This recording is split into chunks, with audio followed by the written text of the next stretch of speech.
Hi, I'm Katie King. I wrote the books Rules for Starting Over and Rules for Faking a Marriage. I'm an author of contemporary romance with heart and depth that will hopefully have you giggling and kicking your feet. Welcome to Love Letters and Books, a podcast for anyone who loves a good story. This is a soft space to explore romance and books where no topic is too taboo. I'm your host, Casey, and this week I'm sitting down with author Katie King. Today we're talking about slow burns, big feels, and swoony chaos. If you love stories about healing and second chances, full of growth, tenderness, and joy, this is the episode for you. Katie, welcome to the Love Letters and Books podcast. I am so glad you're here.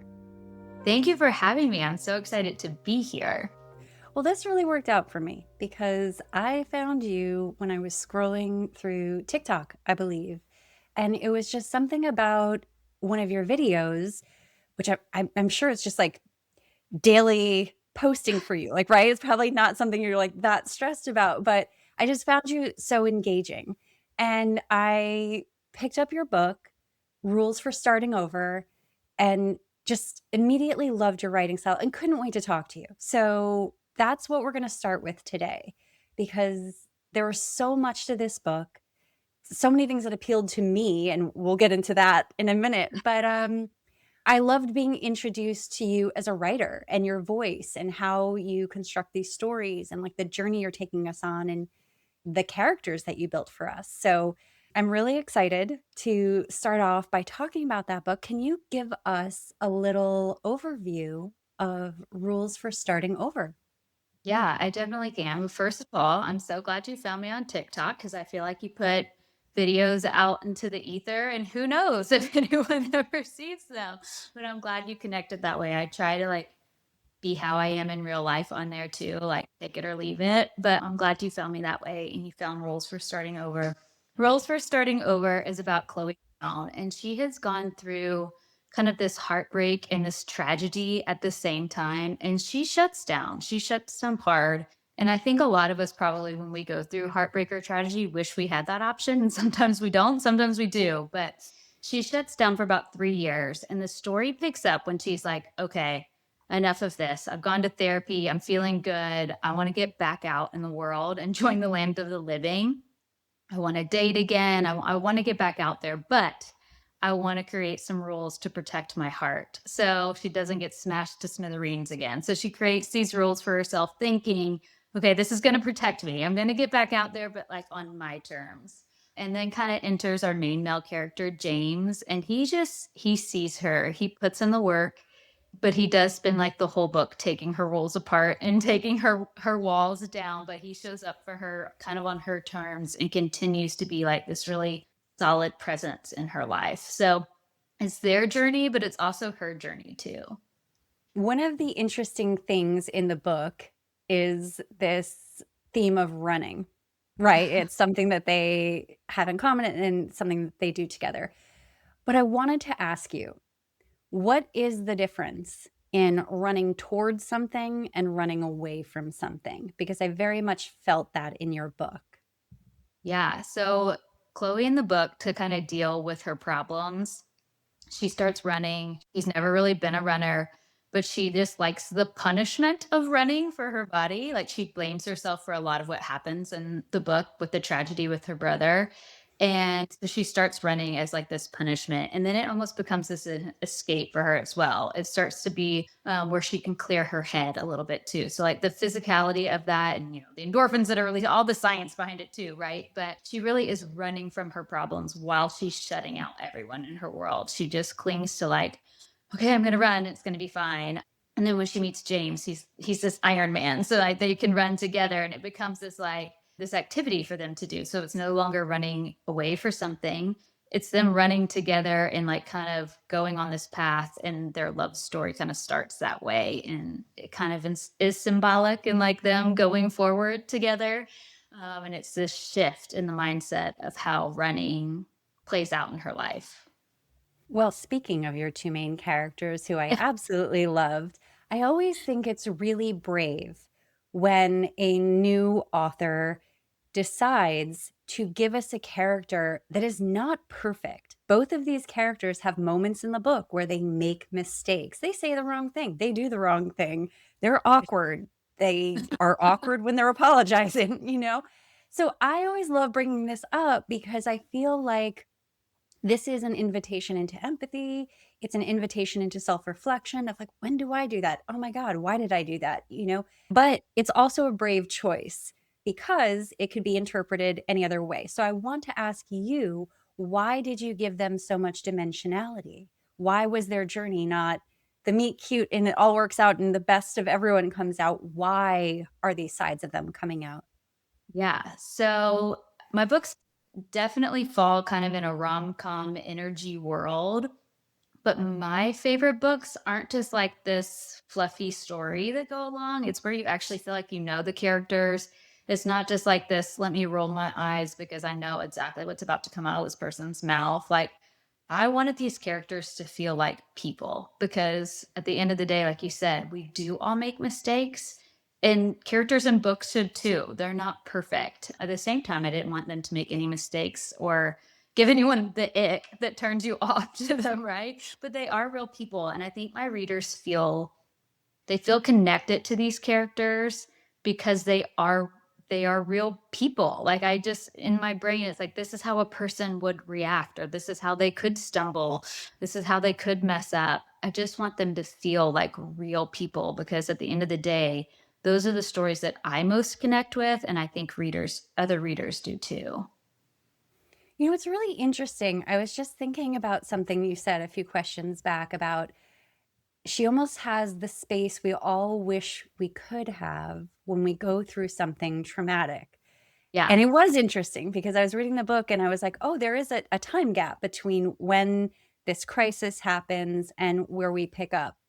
And I was also thinking about the theme of patience because there's a Mhm. lot of that in this book. There's a lot of internal monologue of people checking themselves and saying, oh, I Yeah. don't have to rush this. I can take my time. I can like honor the other person's journey. Why was that so important to put into their story? Like, why did that make their relationship what it was?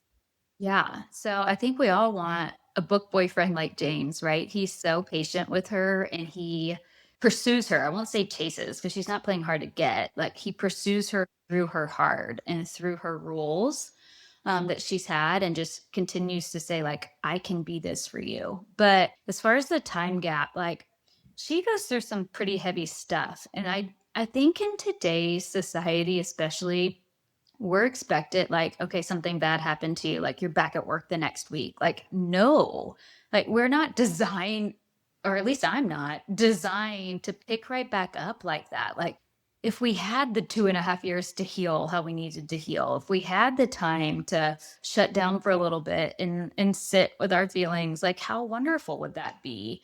And I know people do it, and there's the flip side too. They never pull themselves out of that. So for Chloe, the fact that she's surrounded by the support system who loves her so much and she pushes them away for so long, but then finally, like, okay, I'm ready.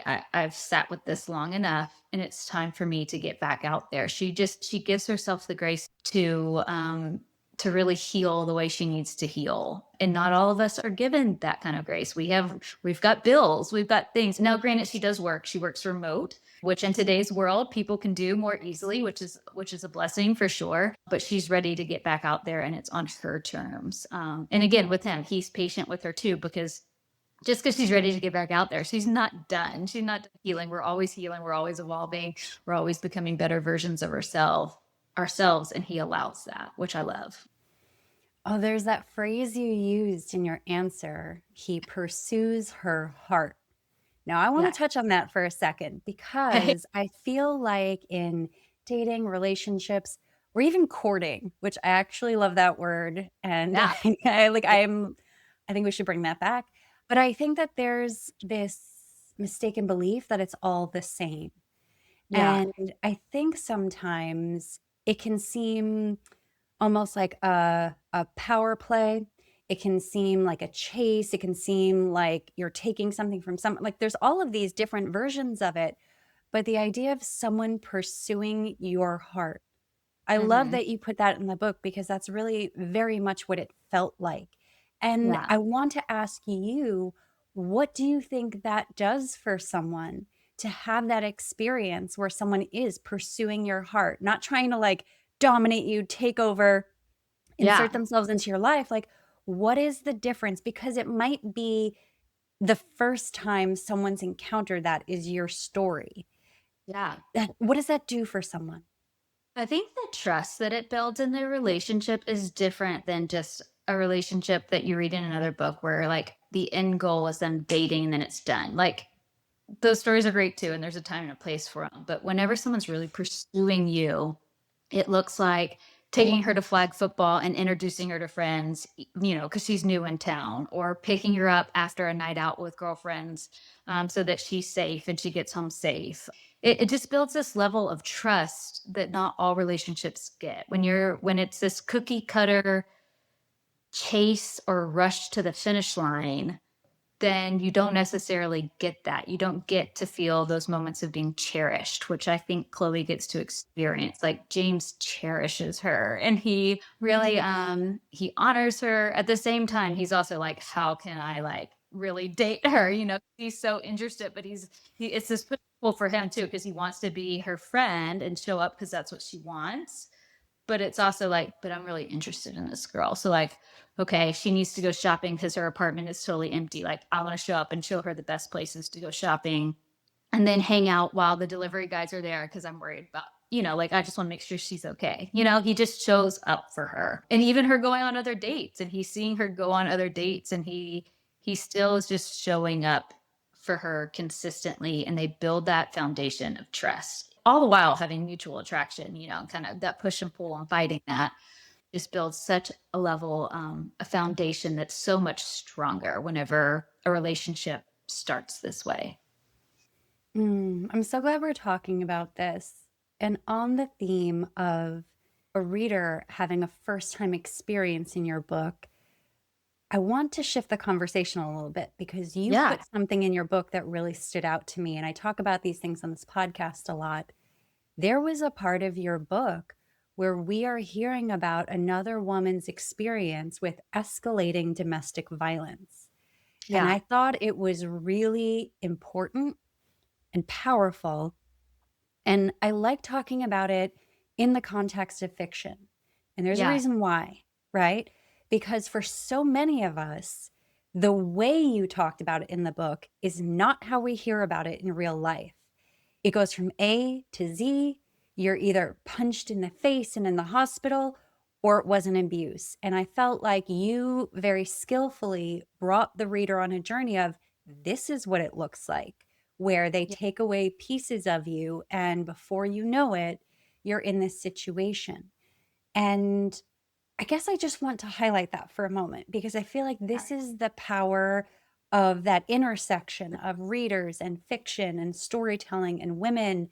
And I, like I've mentioned, I've talked about it a lot on this podcast with Rhea Morris Edwards. I've talked about it with Bailey Hanna of Yeah. like, why did you put that in the book? And they were just saying storytelling is so important. It keeps us safe. And when we Yeah. don't share knowledge, we're like not protecting each other. So I want to give you the space to talk about why was that so important in this story in your first book? Why did you put that in there? Yeah. So I think I did a lot of things that first time authors probably don't do, but I was going to write the story that I wanted to read. So that's kind of, so you're referencing Liz. She ends up being the best friend and she ends up being James's sister. So it's kind of a couple different twists in there and she's very connected. And she is this sunshine personality, this girl's girl who's got your back no matter what, and it's going to be cheering her people on. But she's gone through some things. And again, it's about building these characters that aren't just surface level. Like we all have stuff in our lives and it might not be as serious as domestic violence, but there are things that we've dealt with in relationships and friendships and family dynamics that make you who you are. So for Liz specifically, she found herself in this relationship and it was almost like, I can't even believe I ended up here. Like, I grew up in this good family and I know better, but it's like like you said, it didn't just go from like, oh, our first date to like punching you in the face. Like, that wasn't her story at all. He isolates her and cuts her off from friends and family and then starts making her question and doubt herself if like, well, maybe I was in the wrong, or maybe that wasn't quite, it's like this gaslighting expert. And in this book, you don't get like all the details. You get a very high level overview, but she is explaining it to Chloe and just kind of telling her like, this was my journey, this is my story. And I think it's important because I've had people message me, and I didn't see this coming, and I guess I should have. I had people message me to be like, "Hey, this was my story and this is how it happened for me, and I'm grateful that I can see like a character like myself represented in fiction." Or on the flip side, I have had a couple people that said, "Hey, I am recognizing a pattern in my current relationship that is starting to mirror like what you outlined for Liz." And obviously, I'm not one to give advice at all. My advice is like, go to the people that you love or find a counselor. But I do think it's important to bring awareness that like the world isn't all roses. Like, we've dealt with stuff. My characters have dealt with things. And I try to be very sensitive. Like you said, like I didn't want it to go 0 to 60. I wanted to be very realistic of what could happen. Like, I guess it could happen 0 to 60. But in most cases, that's not the path that domestic violence takes. I don't know that I'm very much like a sit down and just write. I don't plan a lot. And that's just the story that came out for her. And Liz has been such a favorite. Like, my second book is actually Liz's story, and beautiful redemption story for her and this man that loves her. But it was important to me for my characters to have things that have happened in their lives, just like real people. Well, I'm so glad that you did. And I feel like it rounds out the conversation about the genre as a whole, right? Because people can be very dismissive. Yeah. And, I could I could get my PhD in talking about that and, Yeah. why people are so dismissive of anything that benefits women. But Yeah. I just really felt like it was this beautiful insight into this character, but it's also the entry point of women's relationships. And it's something I also love in books when our main characters are not isolated, when they begin to build their worlds. And I loved so many things about this book, but as a person who was picked up and moved cross country multiple times and drove to a city with my dog, didn't know a soul, didn't have a job. Like, Yeah. I've done those things. So there was something about your book that really appealed to me. Yeah. And what is it like when you have that opportunity to rebuild almost from the Yeah. ground up and establish these relationships? So can we talk just a little bit about rounding out their lives? Because your main characters are very social. They have people around them. We're talking about coworkers and friends and nights out and doing all of these things. Why was that important for us to sort of see them in this context of not just how they're not just isolated in a room together, they're out in the Yeah. world together. Why is that important? Well, again, that's real life, hopefully, right? When you move to a new place, like hopefully you're getting out there and meeting people and you're getting plugged in. Otherwise, it's going to be like pretty lonely and pretty sad. And you could probably get pretty depressed pretty quickly. So for myself, I actually, after college, moved from Tennessee to Georgia, like Chloe, the similarities in there. But um, and I didn't know anybody. I had my one-bedroom apartment, and it was, meeting coworkers and getting involved in like, okay, I guess I'm gonna go like to this adult flag football league or whatever it is. Because getting plugged in, life happens, it's just better connected. We're meant for community. So anytime I read a book where it's just the two characters the whole time, and there is a format for this too, just depending on the situation, but I feel like I'm missing what like the rest of their life is. Like, there's more than just two of you having a conversation over coffee or like at someone's house. Like, life is so much bigger than that. And hopefully people get to experience life bigger than that. So it was important for them to have a whole community around them. And in the book, we're all there like, it's a found family. I hope everyone experiences a found family. Like, that is how life has like that extra sparkle to it and meaning. And we're just supposed to be in community, I think, whatever that looks like. And for them, it was dancing or going out with friends or, trivia nights with the engineer team or whatever it is. But I do think it's important to have people you surround yourself with, whether that is blood family or not. That's what makes life special. Well, one of the things we talked about on our pre-production call is the Mhm. idea of starting over and how sometimes there's a misconception about it. Right, I'm probably pretty sensitive because I've done it a few times, but Yeah. I wanted to bring that up and touch on it for a moment for anyone who finds themselves like not in Chloe's situation, but where you're making that decision of do I stay? Do I go? Whether it's geographically, emotionally, mentally, spiritually. Do I stay where I am or do I start over? Mhm. And I felt like your book is a bit of a gift to anyone who's at that jumping off point. And it's a reminder that you have what you need. Like you have what you need inside of you. Yeah. And you're not going to make you're going to just continue to do the next right thing and be led on your journey. And even if it's difficult or it's a circuitous path, like it doesn't necessarily mean it's wrong.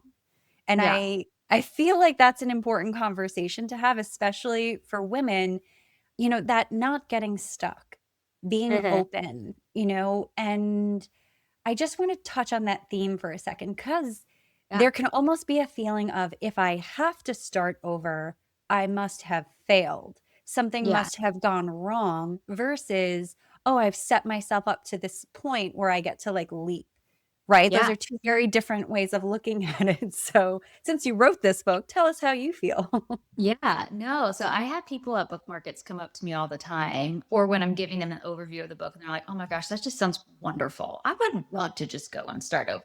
And whether that's because they are stuck and they don't like where they're at, or they just want to completely change the scenery. There's so many different reasons for starting over. It doesn't have to be a failure. It could be I got this amazing new job across country, and I don't know anyone. Or it could be I just went through a divorce and I want to just completely remove myself from whatever your flow is with that person, your mutual friends, and just get out of that situation. It can be a million things, right? But it doesn't have to be negative. It can be exciting. And for Chloe, it was exciting. Like, yeah, she's still kind of running when she's starting over because she doesn't want the people in the grocery store that know her story to give her those pitying looks. She just wants to start fresh where nobody knows her background, but it's also an exciting thing for her. It's not like a poor me. It's a yes, let's do this. Let's get out there. Let's meet the people. Let's start dating. Let's start the new job. So it's also never too late. Like it's not just for like I moved after college. I got a job away from family and I moved and that's like kind of an acceptable time to start over. It's never too late to start over. I mean, whether you're 20, 30, 57, it doesn't matter. If you feel like you want a change of scenery and you want to start over, you can, and you have the ability to do that. Oh, I mean, you're talking to someone who very unacceptably starts over at different stages in life. No, I really do appreciate that because I feel like that's the power of storytelling. Like, we're not just talking to a 25-year-old, even if the character is around that age. It's like there's elements of the story you can lift and apply to your own life in whatever way. And it was funny, as you were speaking, I was thinking about this quote. It's like a Terrence McKenna quote of all people. But he was talking about taking leaps and it feeling like you're just free falling or like you're jumping and you're going to crash land. And you actually, when you take that leap, you realize you land on a feather bed. Kind of Mm, like it's not as harsh as you think it is. Like yeah, you do have what you need inside of you, and it's about that experience and how that experience of taking the leap transforms you. yeah, So almost like I think of myself, right? The night before I left New York and I was moving to LA and I was driving cross country and it was so stressful, but I remember the quiet of my last night in my apartment and almost like how sacred that felt of yeah. like recognizing even before I, started the ignition on the car, the changes that were about to take place and Mhm. trusting in that. And I feel like that's one of the themes of this book is trusting in the transformation. And I feel like Yeah, there's probably like something very human in us that like wants to pump the brakes of like, oh, I don't know this. Oh, this is out of control. Oh, I don't have the roadmap, so it must be wrong. Instead of that invitation into like curiosity, openness, yeah, kind of seeing where it leads you. And leads you on this journey where this person gets to rebuild a life that's it's not just like it's magical, it's sustainable. This is the Yeah. life that she can lean into.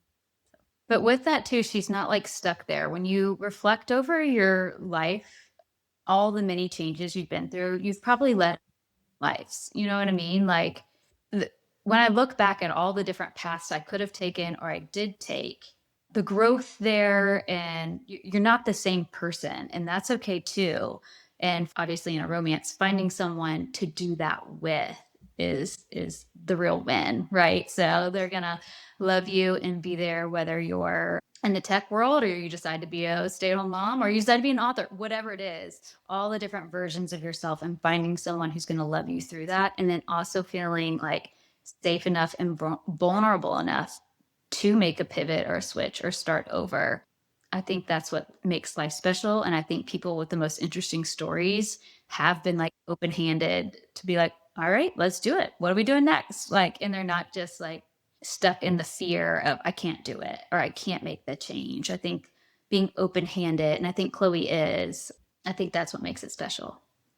Well, I love that we've been able to explore so many elements about this story. But at its core, this is a romance. And recently, I saw a post you did either on TikTok or Instagram, and you were talking about sort of the question of how do we define whether something is closed door or fade to black or what that is, and what does that mean in a romance? So I would just love to hear from you about your writing style. Yeah. So, as a whole, obviously everyone wants to know like the spice level and kind of what that is. And that means something different to everyone. Like even spicy readers rate their chili peppers differently, right? It's just so subjective. And I think I mentioned to you before, like I don't market my book as a fade to black typically. Obviously, if somebody asks me, I tell them it's a fade to black romance. You get to see just enough, and then that's just for James and Chloe. So for me, when I was asking my audience, is it fade to black? Is it closed door?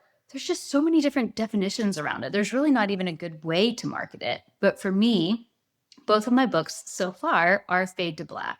Some of my favorite authors do this really, really well. Like Abby Hymas does this really well, where you feel so satisfied with their relationship and the progression of their relationship, and you've gotten all the butterflies and the kick your feet feels that like I don't need the spicy details. And I will be so transparent. I read everything. I don't I read it all, right? But just for me as an author, I want my reader to feel so satisfied in their relationship and like the progression of their relationship that you don't need all the explicit details. And that's kind of the approach I've taken. On top of that, like I want to be able to like look my parents in the eye because they read my books. And they would, I definitely, it would just be awkward for me if my parents had read an explicit an explicit scene that I had written. But no, I don't. I read it all though. But for my books, I want my readers to feel so satisfied in the relationship and in the journey that they're like, oh, that wasn't missing at all. My biggest compliments or the best reviews that I've gotten are, hey, I am typically a very spicy reader and I didn't miss it at all. And I'm like, yes, that's a win. That's what I want everyone to feel when they read my book. Oh, I love that we're talking about this. I recently recorded another episode with Ariel Anderson, and she wrote a very well-known book, Under Your Scars, and it was very explicit, right? But we Mhm. were talking about her recent books, specifically this book Entombed that she wrote that I loved. And it was, Fade to Black or Closer, however you wanna reference it, and Yeah. she was talking about how she loved writing that this time because given the dynamic in the book, that was just more intense for the storytelling for some it just worked for the storytelling. So, I just love having these discussions, and I'm really glad that you get that feedback where people are experiencing you, and I just like the idea of people reading diversely and Yeah. experiencing new authors and also experiencing different writing styles because very much what I picked up in your writing was that building of trust and intimacy. And that in and of itself could be a subgenre of like Yeah. the writing that really explores the nuance of what goes into that, because I don't think all of us know or have had those experiences. Yeah. Or even if we have, I don't know that we've had.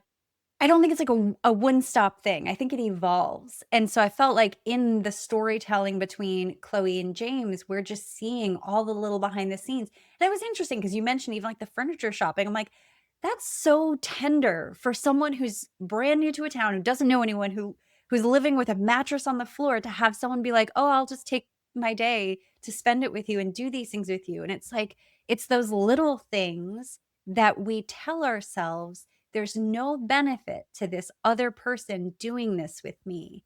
And we can almost like second guess ourselves or wonder why they're doing it. And it's just that beautiful building of connection. And Yeah. I just thought it came across beautifully in your book. Yeah. Well, I appreciate that. Yeah. It's the selflessness of a relationship. And you shouldn't be giving all of yourself. They got to be meeting you. And I feel like hopefully I did a good job of Chloe and James meeting each other really well, and showing up for each other that way. It was the most like uncute meet cute. Like it was just like the messiest meet cute ever. So you did a really good job with that one because it was very memorable. Oh, Um, good. definitely. But one of the other things we had talked about on our pre-production call is it's so easy when we're having conversations about romance, whether something's explicit, closed door, fade to black, for there to be a misunderstanding and for someone to perceive it as shame based versus this Yeah. is just a decision. Like, this is just my storytelling. So I Yeah. want to just touch on that for a moment because when I was talking to you, I didn't get an ounce of that. Like, that's not what we were talking about. And I feel like it's important to highlight that. It definitely shouldn't be shameful. You know what I mean? Like, it's very much a part of life.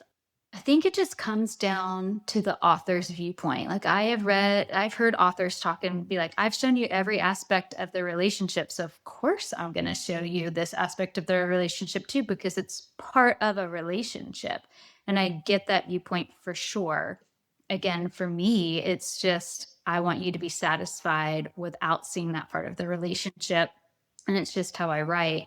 I like to connect with readers and be able to talk about all those things too. Because you're right, people don't talk about it a lot. It can be this like taboo topic, or like people don't want to have their Goodreads public because they don't want people to know what they're reading or whatever it is. Like I said, I read it all. I don't mind. It all. I'm just not going to write it all. And that's just my particular style. But I do think read what you want to read. I'm not here to police you. On the flip side, you do see people that are like, you should only be reading one way or the other. You know what I mean? And I just don't, I can't subscribe to that because there's just not one pathway for any one person. We're all so different. We've all had different life experiences. So for the reader, it's that way. And for a writer, it's that way. Like, there's room for everything. There's room. I said something the other day, like, there's room for everyone at the top. Like, there's so many books and there's so many readers.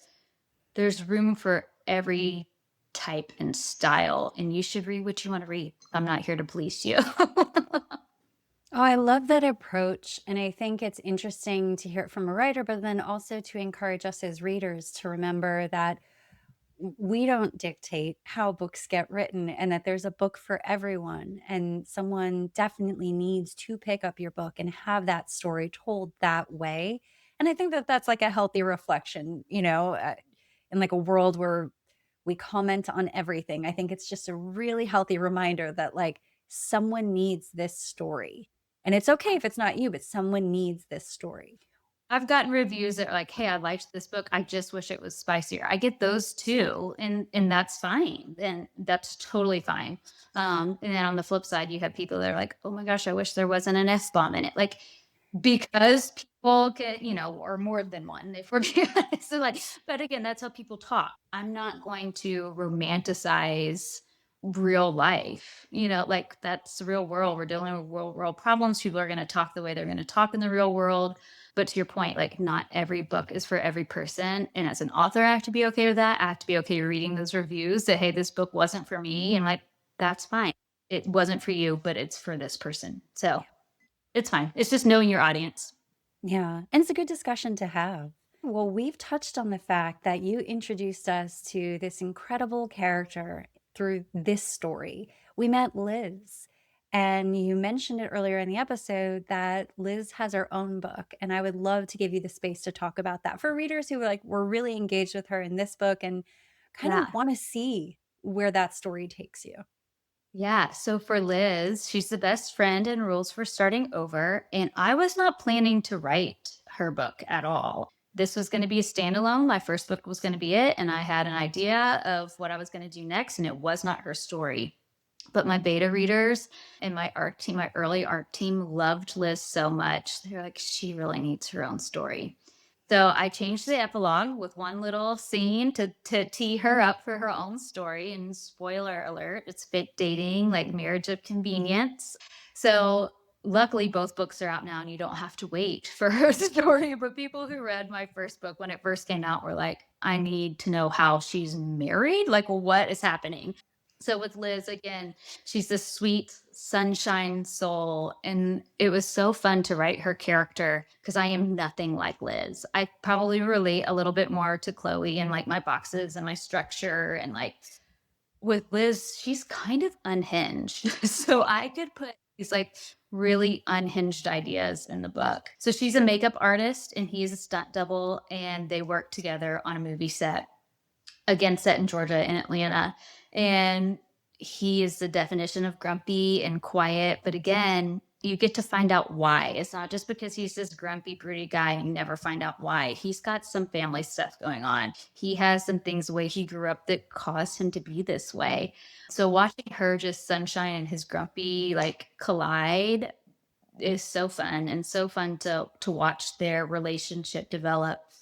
And again, as far as a book boyfriend goes, he's so good with her past trauma too. And he's so like accepting and shows up for her. Even when like he doesn't really want to be showing up in the beginning, he's like, she's nutty.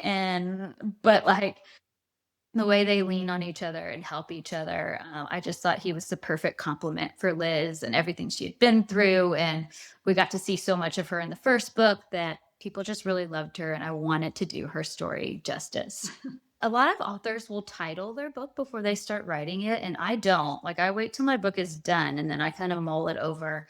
And I didn't plan to have 2 like rules for starting over, rules for I didn't plan for the titles to match that way, but then it just kind of did. So I ended up loving the fact that it did. But yeah, so rules for faking a marriage, and they start fake dating and then it very quickly they just end up married. And but it's not a real marriage. So they have to figure out like how to keep our boundaries and how we're gonna do this, how are we gonna navigate it. So yeah, so I love them. I love them both so much.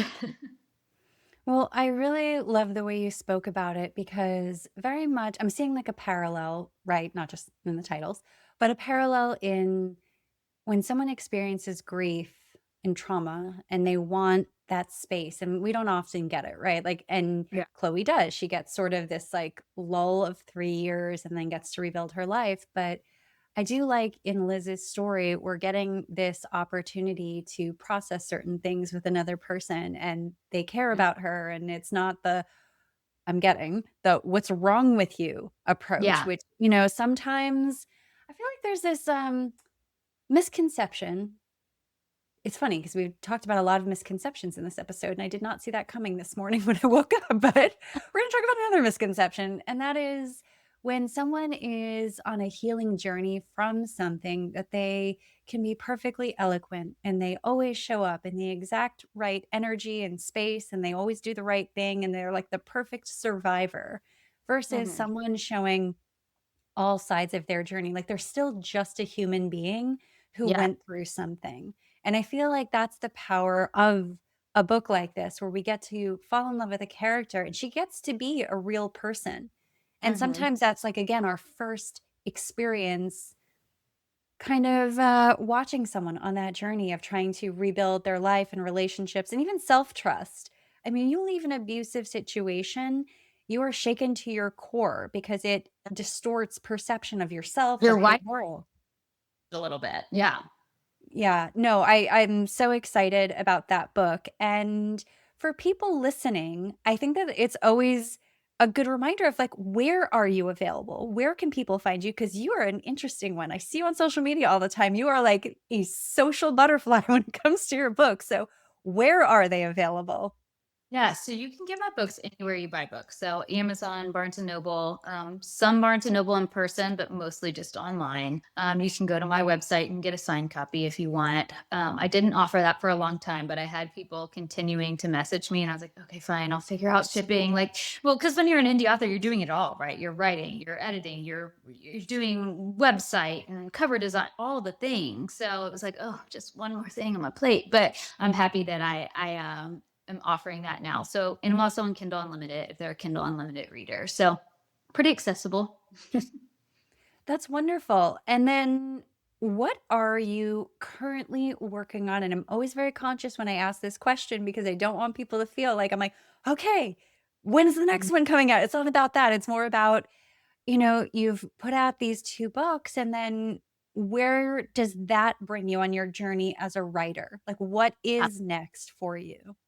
Yeah. So these two books, my first one took me 2.5 years to write because I did it as a side project. And I think I shared with you, I didn't even tell anyone I was writing. I didn't even tell my husband I was writing. I just, because I didn't know if it's going to be good, right? It's like that fear of putting yourself out there. And I put it aside for 8 months. And when I picked it back up, I was like, oh, I think this is pretty good. So I finished it. And then I wrote my second book and got it out with like in 6 months. So I can write quickly, but the story that I'm writing now feels like it's going to take me longer than 6 months. It's kind of a nod. This is my 20-year high school reunion. So it's a little bit of a nod to that. It starts with a group of girls on spring break in Panama City, their senior year of high school. And you get to see like a little snippet of that. But again, it's not YA. I'm not a YA writer. So you get to kind of like get to know them there. And then it almost fast forwards till their late 20s. And this group of girls runs back into this group of guys that they met on spring break. So it's got some emotional, like, not trauma this time, but it's got like a lot of family dynamics happening in this one. I never, okay, I won't say never, but I hope that my rom-coms have like a little bit more oomph and depth to them. I don't want to just write a fluffy story. So I'm hoping this will be out in October. Title to come. I have no idea what it'll be yet, but that's what I'm currently working on. Katie, I have had such a beautiful time with you this morning, talking about your books, these characters, these themes. And I'm really excited to shift into the love letter portion of this podcast. And for anyone listening, I always invite my guests to write and read a love letter either to their younger selves or to their readers. So, Katie, I would just love to give you the floor. Yeah. So when you told me that, I didn't know which direction I was going to take.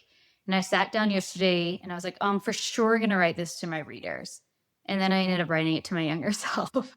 So I do think, like, just side note, authors wouldn't be authors without their readers. So, like, just a general blanket statement like, we see you, we appreciate you. I wouldn't have a platform or I wouldn't have books without readers. Like, we are nothing without you. So we're so appreciative. But I did end up writing it to my younger self. So I'll just read it if you want me to. All right.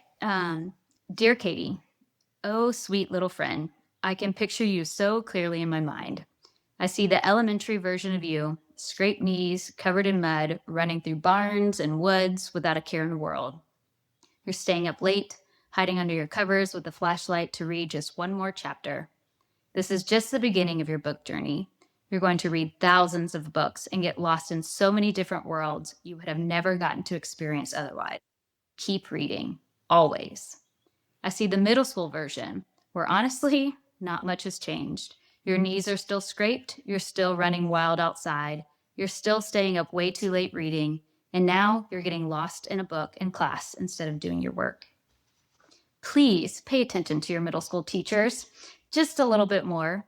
I know you'd rather read, but it is those teachers who will shape and encourage your writing and give you the foundation to become an author. Writing at this stage won't always feel easy. Keep writing, even when it's hard. I see you in high school and college, navigating boyfriends, heartbreak, and the shifting landscape of friendships. Trying to find your place in this world, your purpose, your dreams. You feel everything deeply. Your joy, your excitement, your zest for life, it's all so big. Your love of reading and writing is beautiful, even if others don't understand why you'd rather get lost in a book or on the pages of notebook paper. Get lost anyway. I see you as a young adult moving to a new state on your own, the fear, the excitement, the trial and error that comes with stepping into the unknown. Please start sharing your words with the world now, but no, it's never too late. There are so many things I wish I could tell you about how your life will turn out, to encourage you in the low moments by telling you about all the wonderful things you're going to experience in life, but that would be a disservice to you. It's all of those moments, the highs, the lows, the good, the bad, all the changes and hardships you've gone through that are shaping you into who you will become. You will need every single one of those moments. They will give you the strength, the resilience, and the grit you'll carry into adulthood. You will become 100 different versions of yourself through the decades, but there are things that will remain constant. Your faith, your family, and your love for reading and writing will never waver. This life can be hard. It's going to knock you around, but hold on to who you are deep down, because one day you'll look back and see how every single piece came together and how it all knits together to form the most beautiful tapestry. Always rooting for you. Keep reading, my little friend. The end. Oh, Katie, that was so beautiful. And I really, really appreciate you inviting us in and sharing that. It was a fun exercise for me to do.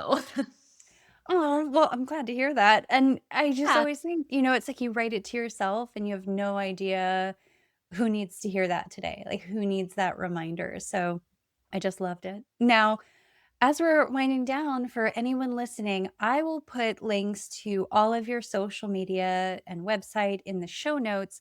But Katie, is there a platform where you interact most with people, one that you prefer?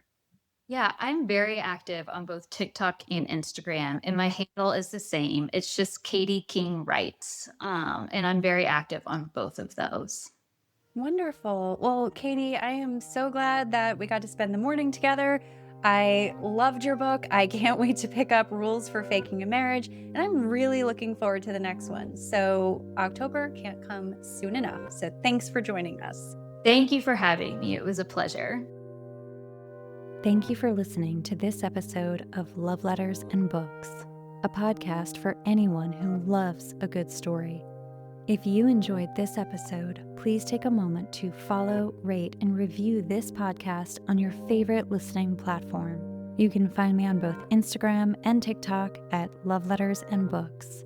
And if you're interested in being a guest on Love Letters and Books, suggesting your favorite author, or just want to write in an original love letter to yourself or someone else to be read on air, please send me an email at lovelettersandbookspodcast@gmail.com.